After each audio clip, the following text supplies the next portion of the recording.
السلام عليكم ورحمة الله وبركاته. الحمد لله على هذا الاجتماع، ونسأله سبحانه وتعالى أن يوفقنا وإياكم لحسن الاستماع حتى يصلح لنا ولكم الاتباع لسيد الأولين والآخرين محمد الرؤوف الرحيم صلى الله عليه وآله وسلم. الله يبارك لنا ولكم في هذه الحولية المباركة، يجعلها حولية مباركة يتغومد روح صاحب هذه الحولية الكياي حنين.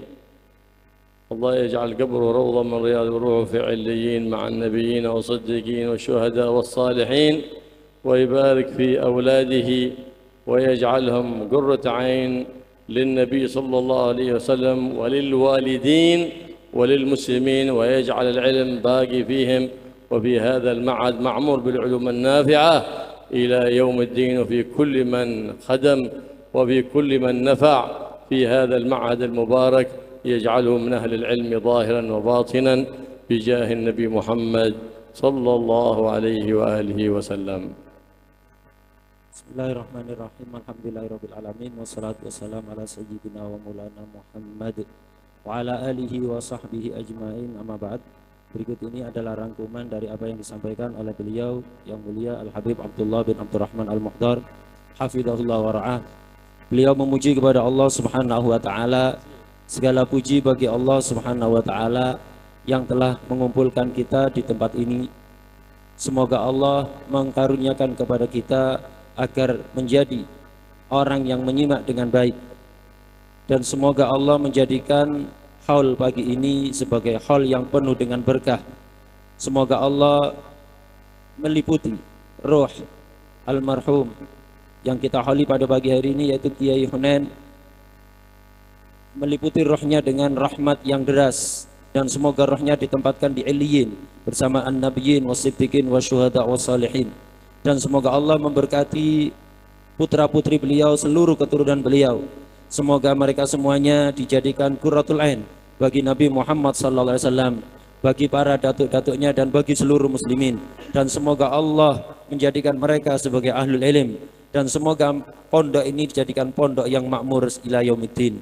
Dan siapapun yang membantu suksesnya acara ini, yang membantu pendidikan ada di pondok ini, memberikan manfaat di pondok ini, semoga mereka semuanya dijadikan orang-orang yang ahlul ilm zahir batin dengan berkat Nabi Muhammad sallallahu alaihi wasallam. وهكذا هم أهل العلم الذين وضعوا قدمهم على قدم الاتباع للنبي محمد صلى الله عليه وسلم، بنوا أمرهم على الصدق والإخلاص والمحبة للنبي محمد ولآل بيته ولأصحابه وللمسلمين، فما قصدوا إلا الله. فلما قصدوا الباقي بقي ذكرهم باقي، لأنهم ما قصدوا الفاني، ومن قصد الفاني ازدهر اسمه في السوشيال مدة ثم سقط في الهاوي. فانتبه يا هذا، فاجعل عملك كله لله ليبقى ذكرك ba'dal mauti bagi. Demikianlah orang-orang yang memiliki ilmu yang bermanfaat. Mereka selalu mengikuti Nabi Muhammad sallallahu alaihi wasallam. Mereka menjadikan seluruh urusannya dibangun di atas kondisi sidik, ikhlas, mahabbah kepada Nabi Muhammad sallallahu alaihi wasallam, keluarga, para sahabat serta seluruh muslimin. Mereka tidak bertujuan kecuali Allah Subhanahu wa ta'ala. Karena mereka tidak bertujuan kecuali Allah yang maha kekal, akhirnya mereka tetap kekal. Setelah meninggal tetap diingat-ingat kebaikannya. Karena mereka tidak pernah bertujuan untuk mencari kehormatan dari dunia yang fana ini. Karena orang yang hanya mencari kehormatan dari dunia yang fana ini, maka mereka akan viral sementara ada di media sosial, tapi setelah itu akan sirna, tidak tersisa. لهذا تأسس هذا الدين على ماذا؟ تأسس على المحبة. فقد قال صلى الله عليه وآله وصحبه وسلم: لا إيمان لمن لا محبة له.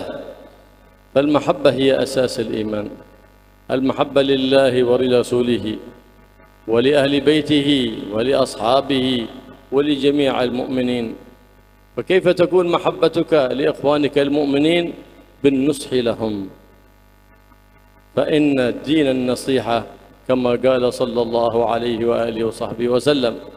فقد أخذ العهد العام على هذه الأمة بالنصيحة لكل مسلم.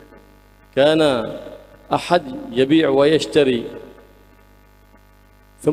وكان أحد من الصحابة يستمع، فلما تم البيع والشراء في شراء جمل، جاء ذلك الصحابي يقول للمشتري: اشتريته بكم؟ قال: بكذا. هل أطلعك على العيب الذي فيه؟ قال له: لا. أنت تقصده للحم أو للركوب؟ قال: للركوب إلى مكة. فقال: إن في قدمه ثقبا إذا حملت عليه برك. فسمعه البائع قال: يا هذا لما تفسد علي صفقتي؟ فقال: لقد أخذ علينا العهد العام من رسول الله النصح لكل مسلم. النصيحة في هذا الزمان عزيزة، لأن الذي ينصح قليل والذي يقبل النصيحة أقل. فالناس يحبون الصالح لدنياهم، يحبون العالم لدنياهم، فإذا أراد أن يقومهم هربوا منه. فهم يحبون الصالحين للدنيا، وأما المصلحين لا يحبونهم أبدا. لماذا؟ لأن الدنيا قد غرست محبتها في القلوب.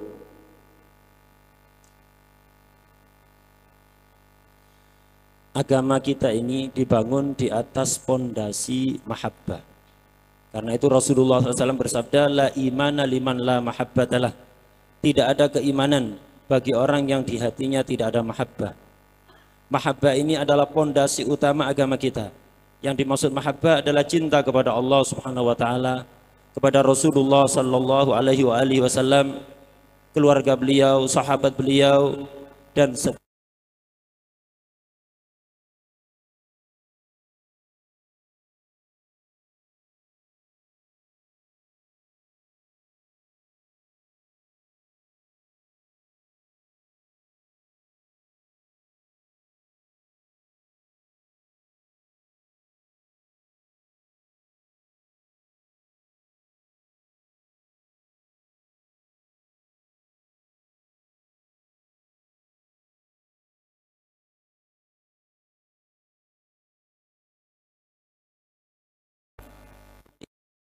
bertransaksi jual beli seekor onta. Kemudian setelah jual beli itu selesai, pembelinya ditanya oleh sahabat tadi, berapa engkau beli onta ini? Harganya sekian. Kemudian penjual tadi ada cacatnya.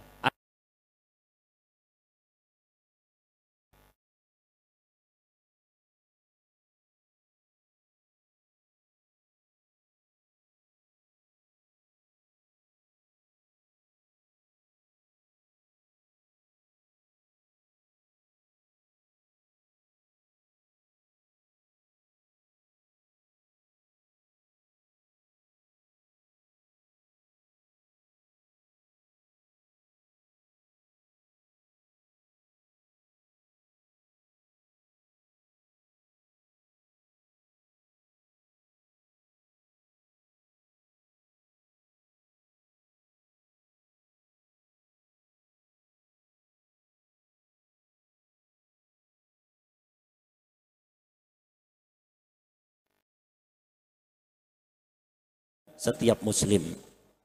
Cuman sayang di zaman ini orang yang suka memberikan nasihat, yang peduli kepada muslim lainnya itu sedikit. Pemberi nasihat sedikit, yang mau nerima nasihat lebih sedikit lagi. Setiap kita cinta kepada orang soleh, tapi jarang dari kita yang cinta kepada muslih, orang yang selalu ingin memperbaiki apa yang tidak baik di tengah-tengah kita.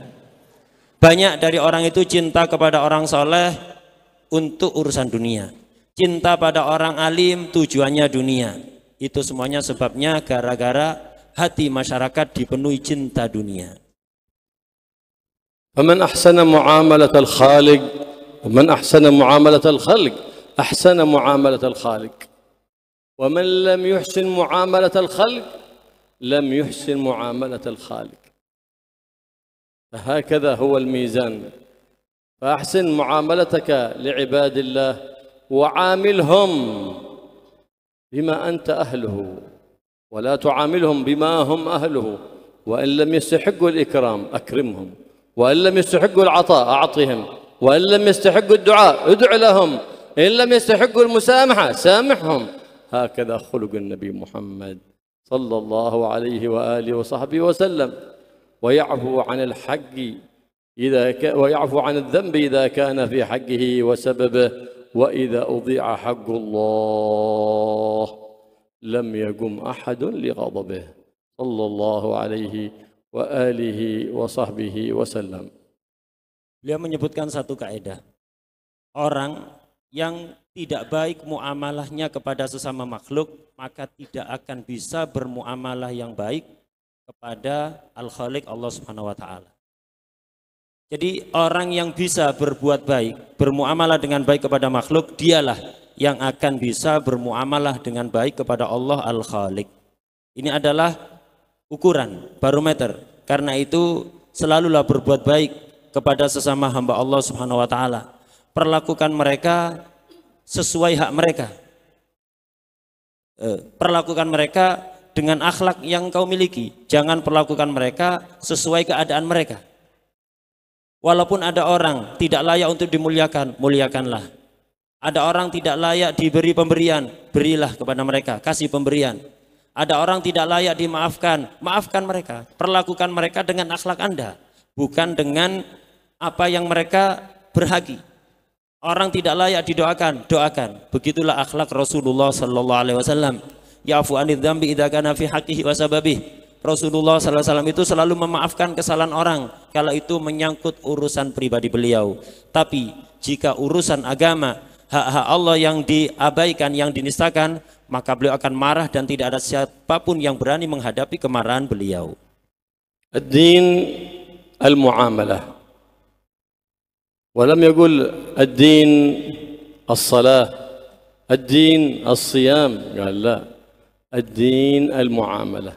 إن حسنت معاملتك بصدق ومراقبة لله سبحانه وتعالى حينئذ يصح لك الصيام وتصح لك الصلاة.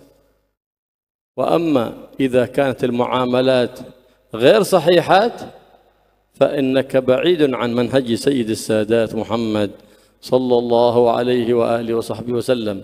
ما تتعرف على الناس في المساجد ولا في المعاهد، فإنك تراهم كأنهم أولياء من أولياء الله سبحانه وتعالى، لكن تتعرف على الناس في المعاملات الماليات. فلا يغرنك من المرء قميص رفعه ولا قميص رقعه ولا إزار إلى نصف الساق رفعه.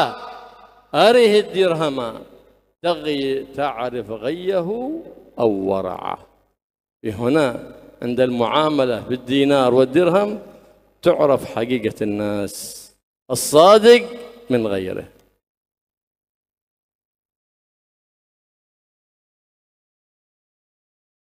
Rasulullah SAW bersabda, ad-din al-muamalah. Ukuran agama itu bisa dilihat dari bagaimana cara bermuamalah dengan orang lain. Beliau tidak mengatakan ukuran sholat itu dilihat dari sholatnya, ukuran agama itu dilihat dari sholatnya atau dari puasanya. Ketika seseorang cara bermuamalahnya, cara berinteraksinya dengan orang lain itu baik, sidik, jujur, muraqabah, memperhatikan pengawasan Allah Subhanahu wa taala, saat itu orang tersebut salatnya akan sah, diterima oleh Allah, begitu juga puasanya. Adapun orang yang muamalahnya tidak baik, cara berinteraksinya dengan orang lain tidak baik, maka dia sangat jauh dari jalan Nabi Muhammad sallallahu alaihi wasallam. Kita kalau ingin mengetahui hakikat seseorang, jangan dilihat ketika dia di masjid. Jangan dilihat ketika dia ada di pondok. Banyak orang ketika di masjid atau di pondok seperti wali dari wali-walinya Allah Subhanahu wa taala. Kalau kita ingin mengetahui hakikat seseorang, perhatikan bagaimana cara dia bermuamalah, khususnya yang berkaitan dengan harta benda.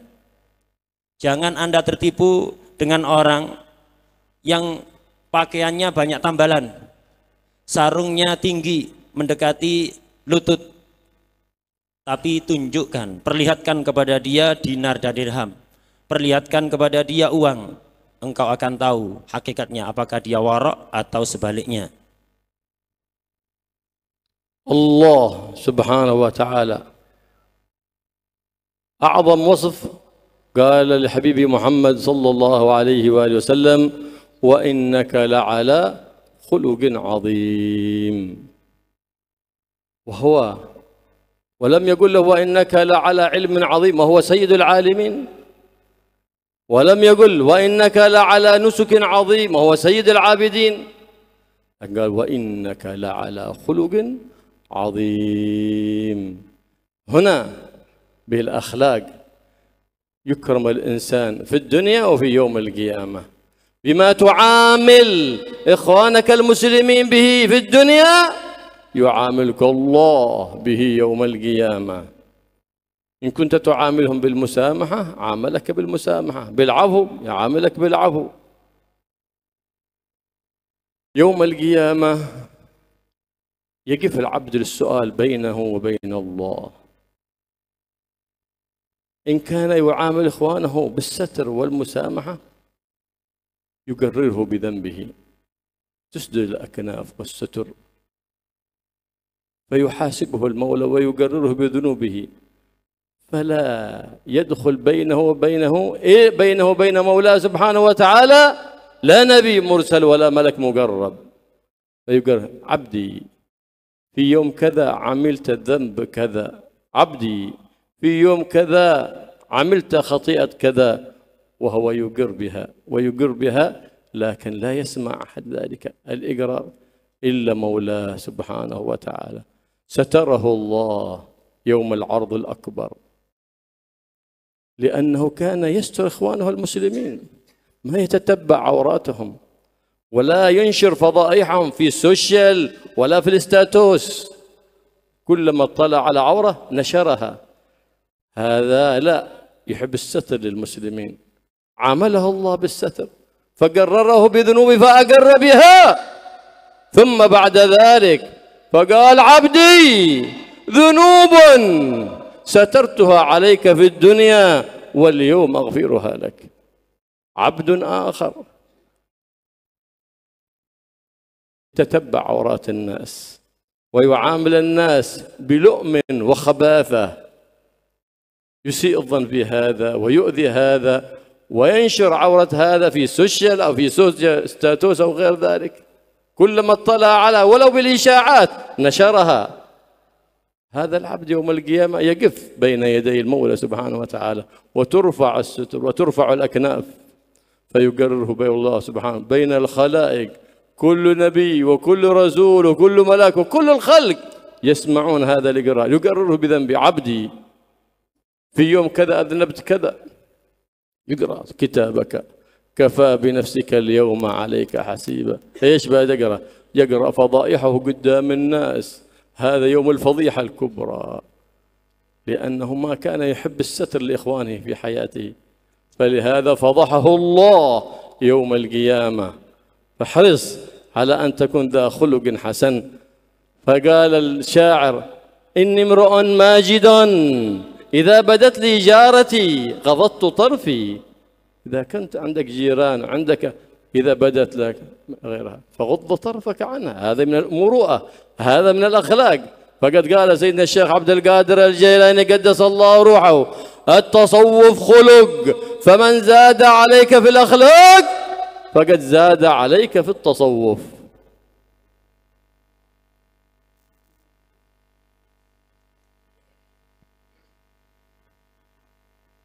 Pujian Allah kepada kekasihnya Nabi Muhammad SAW, kekasih teragungnya adalah firman-Nya wa innaka la'ala khuluqin azim. Dan sesungguhnya engkau wahai kekasihku sungguh betul-betul berada di atas budi pekerti yang agung. Allah tidak mengatakan, wahai kekasihku, engkau berada di atas ilmu yang agung, padahal Nabi adalah pemimpin orang-orang alim. Allah juga tidak mengatakan, wahai kekasihku, engkau betul-betul berada di atas ibadah yang agung, padahal beliau adalah pemimpin orang-orang yang ahli ibadah. Ini untuk menunjukkan kepada kita bahwa ukuran dari semuanya itu adalah akhlak. Dengan akhlak yang mulia, orang itu akan dimuliakan oleh Allah di dunia maupun di hari kiamat. Di antara praktek dari akhlak mulia adalah perlakukanlah muslim lainnya dengan yang baik. Maka Allah akan memperlakukan Anda dengan perlakuan yang sama. Kalau di dunia Anda suka memaafkan sesama muslim, di akhirat Anda akan dimaafkan oleh Allah Subhanahu wa taala. Kalau di dunia Anda suka menutupi aib muslim lainnya, di akhirat aib-aib Anda, dosa-dosa Anda akan ditutupi oleh Allah Subhanahu wa taala. Kelak di hari kiamat, semua akan disidang oleh Allah Subhanahu wa taala. Ada seorang hamba yang di dunianya akhlaknya baik, suka memaafkan orang lain, suka menutupi kesalahan orang lain, tidak suka mencari-cari kesalahan orang lain. Kalau mengetahui kesalahan ditutup-tutupi, tidak disebar, ada di medsos, tidak dibuat status atau lainnya. Maka nanti di hari kiamat dia akan disidang oleh Allah tanpa dilihat oleh siapapun. Tidak dilihat oleh para nabi, tidak dilihat oleh para malaikat, dan tidak dilihat oleh makhluk satupun. Allah menyidang, wahai hambaku, dulu di hari tertentu, di jam sekian, engkau melakukan maksiat seperti ini. Hamba ini pun mengakui, benar ya Allah, aku melakukan itu semuanya. Kemudian disebutkan lagi maksiat kedua, maksiat ketiga, dan demikian seterusnya. Disidang hanya antara dia dan Allah Subhanahu wa taala. Tidak terlihat oleh siapapun. Kemudian pada akhirnya Allah mengatakan, wahai hambaku, dosa-dosamu ini dulu di dunia aku tutupi. Ketahuilah, sekarang semuanya aku maafkan. Gara-gara apa? Gara-gara ketika di dunia dia suka memaafkan kesalahan orang lain, suka menutupi aib orang lain, dan tidak suka mencari-cari dan menyebarkan aib orang lain. Ada orang lain ketika di dunia suka mencari kesalahan orang lain, ketika mau ada satu kesalahan disebarkan, ada di medsos, dibuat status. Kadang-kadang keburukan orang lain ini tidak pasti, hanya berdasar pada isu saja, belum jelas kebenarannya, tapi langsung disebarkan. Orang ini nanti di akhirat akan disidang oleh Allah, ditampilkan seluruh dosa-dosanya di hadapan semua makhluk, di hadapan para nabi, di hadapan para malaikat, dan seluruh makhluk lainnya. Akhirnya semua kesalahannya bukan hanya dia dan Allah yang mengetahui, tapi seluruh makhluk menyaksikan. Iqra' kitabak kafa binafsikal yauma 'alaika hasiba. Bacalah kitabmu. Kitab apa yang dibaca? Isinya adalah seluruh keburukan dia yang selama di dunia dia melakukan. Semuanya dibaca di hadapan seluruh makhluk. Karena itu hendaknya kita berusaha memiliki akhlak yang mulia. Di antara akhlak mulia, kalau kita punya tetangga perempuan, terlihat oleh kita, langsung palingkan pandangan, pejamkan mata. Ini adalah termasuk muru'ah. Al-Imam Abdul Qadir Al-Jilani, qaddasallahu sirrahu, beliau mengatakan, inti dari tasawuf itu adalah akhlak yang mulia. Siapapun yang akhlaknya lebih, maka tasawufnya juga lebih.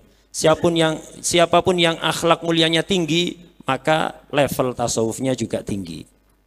Waqad qala sallallahu alaihi wa alihi wasallam, yablughu al-'abd بحسن خلقه مقام قائم الليل صائم النهار بحسن الخلق نوم عبادة إفطار عبادة بحسن الخلق لكن ما يبلغ هذا العبد مقام إلا إذا اتقى الله فمن لم يتق الله لا يوصف بحسن الخلق إلا إذا اتقى الله ما يتأتى يكون غير متقي ونصفه بحسن الخلق هو ما أحسن مع مولاه سبحانه وتعالى ومن لا راقب الله ما بيراقب الناس ومن لم يخف الله فينبغي لكل الناس أن تخاف منه، لأنه ما يخاف الله. أما الذي يخاف الله يمسك بريك، ما يمنعه خوف الله، ما بيعمل شيء. حتى وإن عاداك وإن أبغضك لا تخاف منه، لأنه يخاف الله. المصيبة كل المصيبة إذا ما خاف الله، فإنه يتجرأ على كل شيء.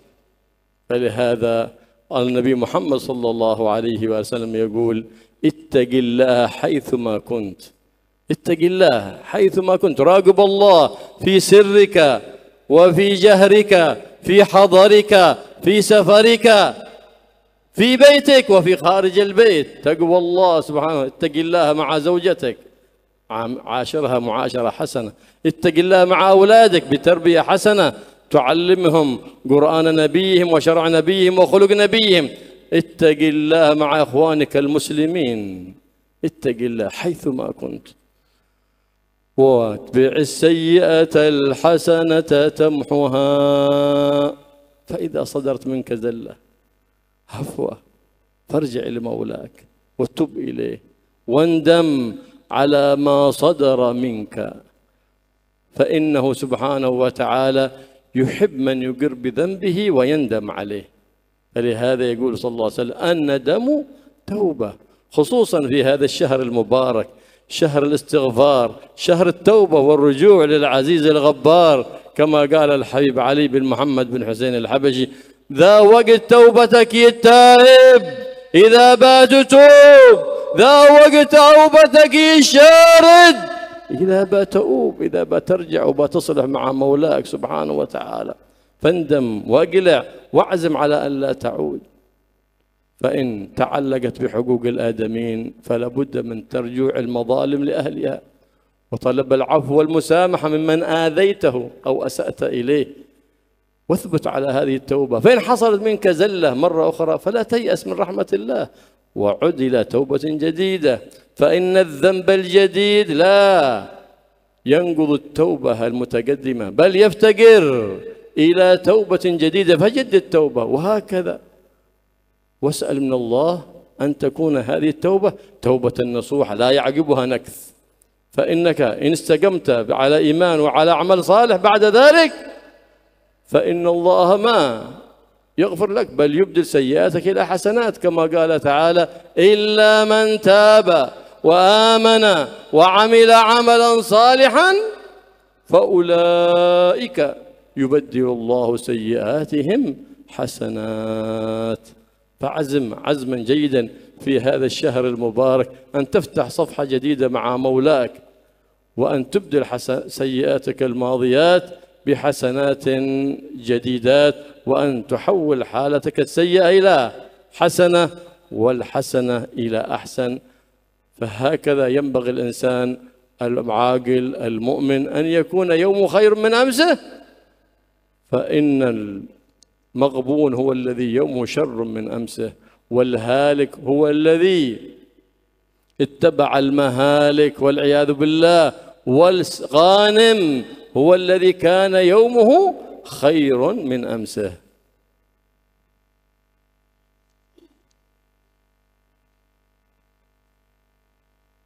Dalam salah satu hadis dijelaskan, seseorang itu akan mencapai makom yang didapatkan oleh orang yang ahli qiyamul lail dan ahli puasa sunat, walaupun dia tidak pernah melakukan itu. Dengan apa? Dengan budi pekerti yang mulia. Dengan budi pekerti, akhlak yang mulia, orang akan mendapatkan kedudukan ahli qiyamul lail, ahli puasa sunat, walaupun dia belum bisa melakukannya. Tidurnya dia akan menjadi ibadah. Mokelnya dia, tidak puasanya dia akan bernilai ibadah. Semuanya dengan akhlak yang mulia. Cuman dengan syarat, dia harus takwa. Orang yang tidak takwa tidak bisa disifati dengan akhlak yang mulia. Orang tidak takwa, tidak takut pada Allah Subhanahu wa taala, tidak memperhatikan pengawasan Allah, tidak punya muraqabah kepada Allah Subhanahu wa taala, sama sekali tidak bisa disifati dengan orang yang berbudi pekerti atau berakhlak mulia. Orang yang tidak takut kepada Allah perlu kita jauhi. Takutlah pada dia. Kenapa? Dia tidak punya rem. Ketika dia memusuhi Anda, membenci Anda, dia akan melakukan apapun, menghalalkan segala cara karena tidak takwa pada Allah Subhanahu wa taala. Tapi orang yang takut kepada Allah, yang takwa kepada Allah, Anda tenang saja bersama dia. Walaupun dia benci kepada Anda, walaupun dia memusuhi Anda, dia tidak akan melanggar syariat Allah Subhanahu wa taala. Musibah terbesar adalah ketika seseorang itu tidak takut dan tidak takwa kepada Allah Subhanahu wa taala. Rasulullah SAW bersabda, ittaqillah haitsu ma kunta.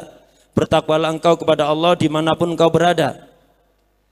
Ketika sendiri atau di hadapan orang, ketika di kampungnya sendiri atau ketika perjalanan, ketika di rumah atau di luar rumah, takwalah kepada Allah di dalam memperlakukan istri, perlakukan mereka dengan baik. Takwalah kepada Allah di dalam mendidik anak, didiklah mereka dengan pendidikan yang baik. Ajari Al-Quran, ajari akhlak-akhlaknya Rasulullah Sallallahu Alaihi Wasallam.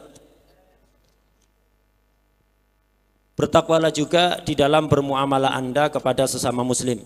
Kemudian Rasulullah SAW melanjutkan, wa atbi'is sayyi'atal hasanata tamhuha. Kalau habis melakukan perbuatan buruk, ikuti dengan perbuatan baik, karena perbuatan baik itu akan menghapus perbuatan buruk Anda. Ketika kita lepas kontrol, melakukan maksiat kepada Allah Subhanahu wa taala, segera tobat, menyesal. Allah itu cinta, akan memberikan balasan istimewa kepada orang-orang yang mengakui dosa dan kemudian tobat. Inti dari tobat itu adalah penyesalan. Rukun yang paling inti dalam tobat adalah menyesali maksiat yang telah dilakukan. Karena itu Rasulullah SAW bersabda, an-nadamu taubah. Taubat itu intinya ada pada penyesalan. Karena itu bertobatlah kepada Allah Subhanahu wa taala, khususnya di bulan Rajab ini, bulan yang mulia, bulan istighfar. Sebagaimana dinasihatkan oleh Habib Ali Al-Habsyi, ini adalah waktu taubatmu, wahai orang yang maksiat, kalau engkau kepingin taubat. Dan ini adalah waktu engkau kembali, wahai orang yang menjauh, yang lari dari Allah, jika engkau ingin kembali. Taubat itu adalah melakukan 3 hal jika kesalahan kita kepada Allah, yaitu pertama menyesali maksiat yang telah dilakukan, kemudian kedua menghentikan maksiat yang sedang dilakukan, dan ketiga bertekad kuat untuk tidak akan mengulangi maksiat tersebut selama dia hidup. Jika kesalahan kepada sesama hamba Allah, 3 hal tadi harus dilaksanakan, ditambah keempat, yaitu bebaskan kita dari tanggungan kepada sesama hamba Allah. Urusan harta benda bereskan. Kalau pernah menyakiti perasaan mereka, minta halalnya, minta maafnya. Kemudian jika Anda sudah melakukan taubat dan kemudian Anda melakukan maksiat kembali, maka ketahuilah maksiat yang baru tidak merusak taubat yang kemarin. Maksiat baru hanya membutuhkan taubat baru. Dan demikian seterusnya. Ketika Anda melakukan maksiat 3 kali, taubat lagi, maksiat lagi, taubat lagi, dan selalu minta kepada Allah agar Anda dikaruniai taubat dan nasuh, taubat yang kemudian tidak mengulangi maksiat lagi.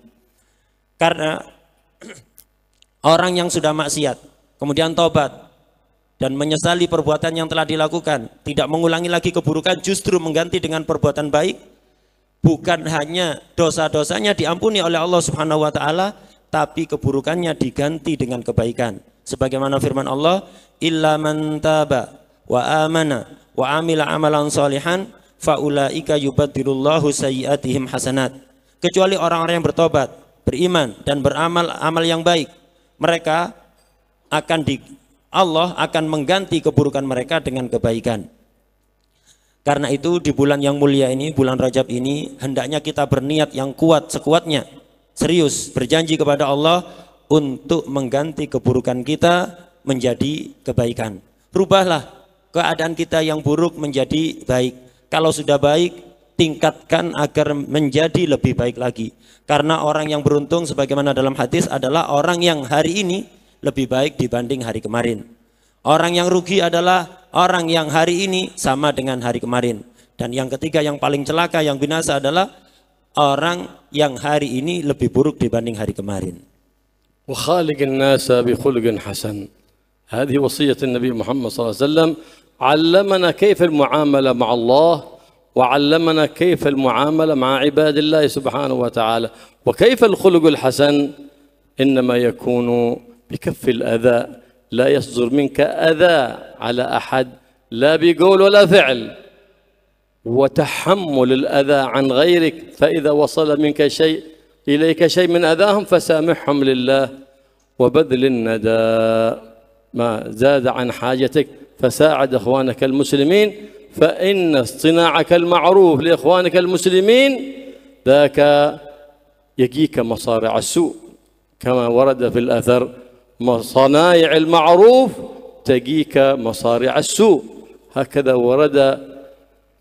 فاحرص على ذلك غاية الحرص، فإن في اتخاذ الصنايع الخير الكثير، فاحرص على كل خير ولا تحقرن من المعروف شيئا على قدر استطاعتك، واضمر الخير لكل إخوانك المسلمين، فإنه لو كل إنسان سبك وأردت أن ترد عليه السبة كنت مثله، فلو كل كلب نبح حملت له حجرا ورميته وكل واحد فعل ذلك لم يبقى في الشوارع حجر، لأن كثير الكلاب الذين ينبحون في السوشيال في غير ذلك من وسائل التقاطع الاجتماعي كثيرهم. فلهذا خلق واحد من آل بيت النبي محمد يتمثل في سيدنا علي زين العابدين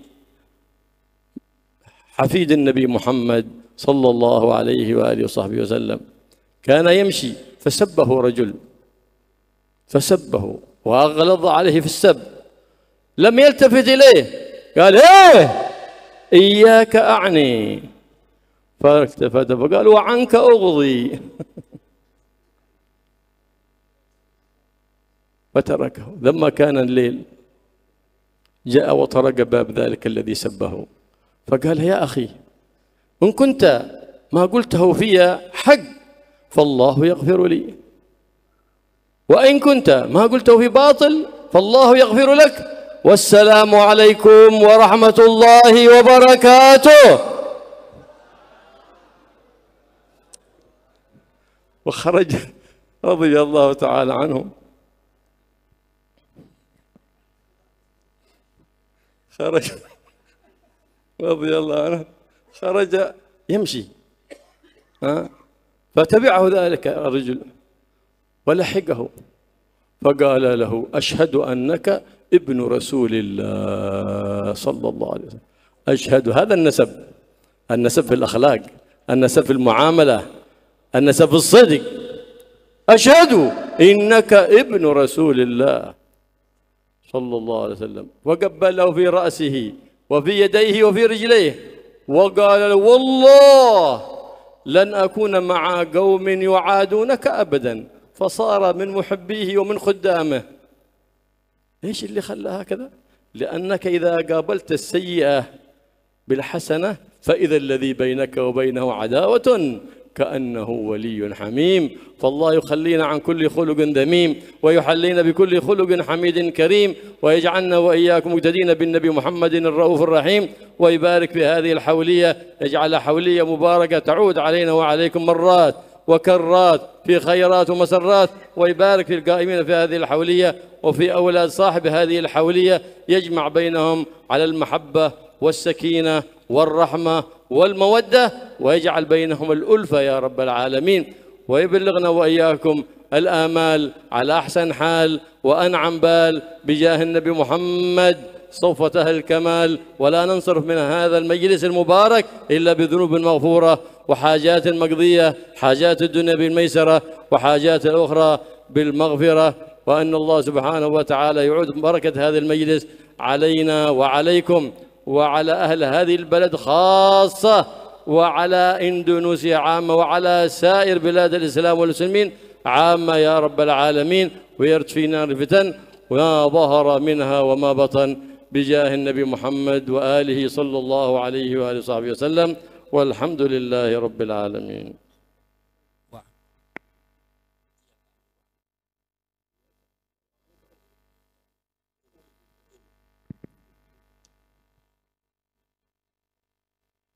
Kelanjutan dari hadis tadi, ittaqillah haitsuma kunta wa atbi'is sayyi'atal hasanata tamhuha. Kemudian Rasulullah SAW melanjutkan, wa khaliqin nas bi khuluqin hasan. berakhlaklah kepada orang lain dengan akhlak yang baik. Hadis ini dari awal sampai akhir mengajarkan kepada kita bagaimana cara bermuamalah kepada Allah Subhanahu wa taala dan bermuamalah dengan sesama manusia. Bermuamalah dengan Allah dengan takwa dan taubat. Bermuamalah dengan sesama manusia dengan berakhlak yang baik. Pertanyaannya, bagaimana cara agar kita memiliki akhlak yang baik? Prakteknya bagaimana? Beliau menyebutkan 3 hal pokok. Jika 3 hal pokok ini bisa kita amalkan, saat itulah kita dikatakan memiliki akhlak mulia. Pertama adalah kaful adha. Jangan mengganggu atau menyakiti orang lain. Siapapun itu. Baik dengan ucapan atau perbuatan. Ini yang pertama. Kaful adha.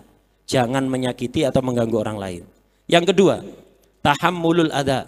Sabar kalau disakiti atau diganggu orang lain. Maafkan mereka.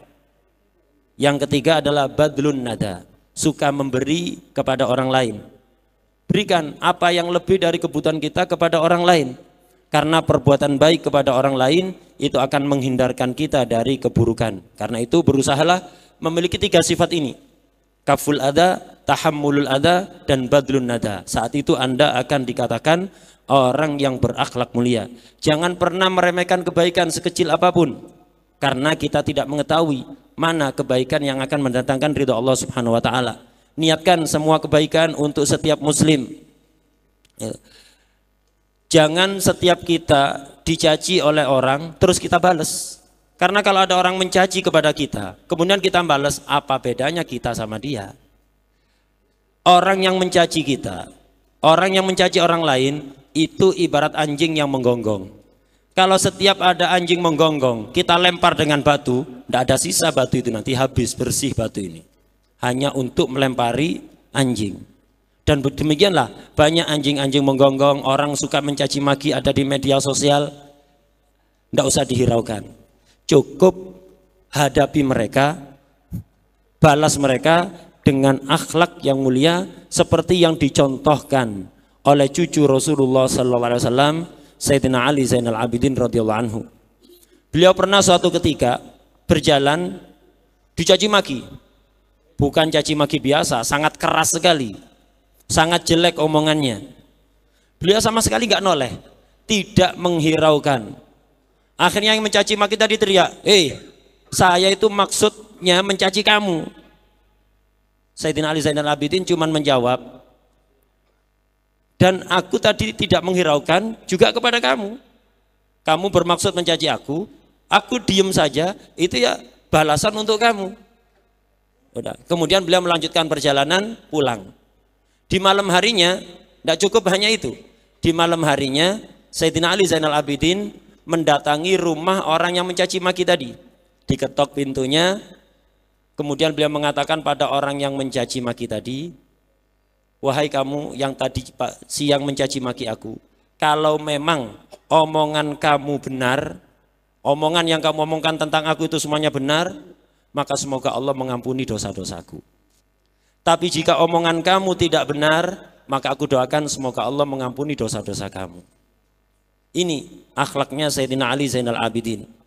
Akhirnya kemudian beliau pulang dan mengucapkan Assalamualaikum warahmatullahi wabarakatuh. Yang tadi dijawab bareng-bareng itu. Nah, padahal ini salamnya Sayyidina Ali Zainal Abidin kepada orang yang mencaci maki tadi. Kemudian beliau pergi begitu saja, dikejar oleh orang yang tadi mencaci maki. Dikejar, kemudian orang tadi mengatakan, aku bersaksi, engkau betul-betul keturunan Rasulullah Sallallahu Alaihi Wasallam. Ini nasab kepada Rasulullah Sallallahu Alaihi Wasallam. Nasab Rasulullah itu dibuktikan dengan akhlak, dengan cara memperlakukan orang lain, dengan kejujuran, seperti yang dicontohkan oleh Sayyidina Ali Zainal Abidin. Akhirnya hasilnya orang yang benci kepada beliau, mencaci maki beliau, kemudian bersaksi bahwa beliau betul-betul keturunan Rasulullah SAW. Dan tidak cukup itu, menciumi beliau di kepala beliau, tangan beliau, dan kaki beliau diciumi. Dan orang tadi kemudian berjanji, wallahi, bersumpah, demi Allah, aku tidak akan bergabung kepada siapapun yang membenci Anda selama-lamanya. Hasil dari memperlakukan orang dengan akhlak yang baik, musuh yang berat jadi kawan dekat, bahkan jadi pendukung. Demikianlah hendaknya kita memperlakukan orang lain. Kemudian beliau menutup ceramahnya tadi dengan beberapa doa, diantaranya semoga Allah membersihkan kita dari akhlak-akhlak tercela, menghiasi hati kita dengan akhlak-akhlak yang mulia, selalu mengikuti Nabi Muhammad SAW.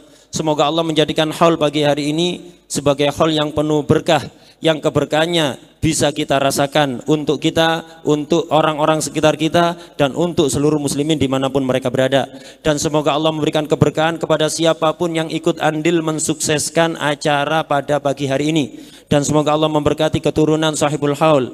Semoga mereka dikaruniai mahabbah, sakinah, ulfah, dan semoga Allah menyampaikan seluruh keinginan kita dalam keadaan terbaik dan berkah Nabi Muhammad SAW. Dan semoga kita tidak pulang dari tempat ini kecuali semua dosa diampuni, semua hajat dikabulkan, hajat dunia dimudahkan, hajat akhirat dimaafkan, dan semoga kita semuanya menjadi orang-orang yang mendapatkan keberkahan dengan perantara Nabi Muhammad SAW.